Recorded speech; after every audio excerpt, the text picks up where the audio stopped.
la messagère.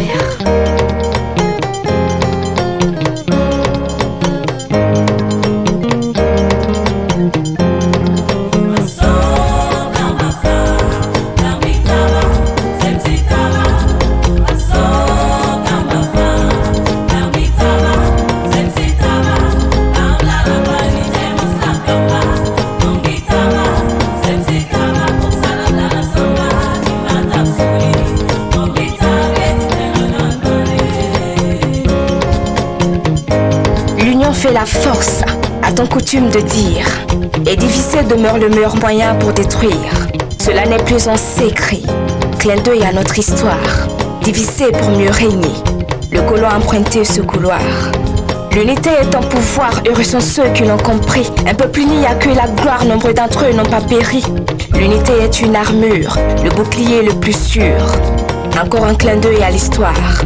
Des quatre coins du monde, tous les peuples unis ont remporté des victoires. Un peuple désuni par contre menace de disparaître. Et j'ai bien peur pour mon faso qui baigne dans ce profond mal-être. Carence en tolérance et overdose de haine. Que dire de l'indifférence face à la douleur des pères? Alors qu'une famille en deuil revient du cimetière, là où elle vient de mettre un fils 6 pieds sous terre. À l'autre bout de la rue, leurs voisins font la bamboula. C'est le week-end à leurs disciples de la fiesta. L'adrénaline c'est la bière, pas la peine de leur parler, le cœur est devenu une pierre. Pour les conseils, peut-être attendre mardi pour essayer. Qui l'aurait cru, dans mon faso actuel, il suffit d'une ruelle ou d'un mur pour faire 2 univers. Je suis très jeune frère, mais j'ai connu mon faso mieux. La plaie est profonde et nous consume à petit feu.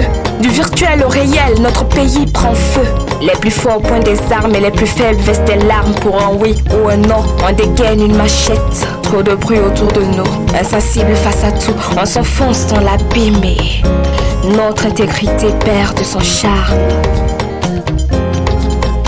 La situation est critique et nécessite une mesure d'urgence. Notre faso mérite mieux, j'en appelle aux esprits sages. Transfusion de beaucoup d'amour et assez de vaccins contre la haine. C'est la meilleure des ordonnances. Si on s'y prend tôt, on aura peut-être une chance.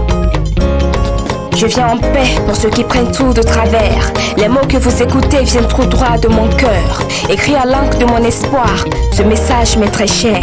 Et j'espère qu'il ne tombera pas dans les oreilles d'un sourd.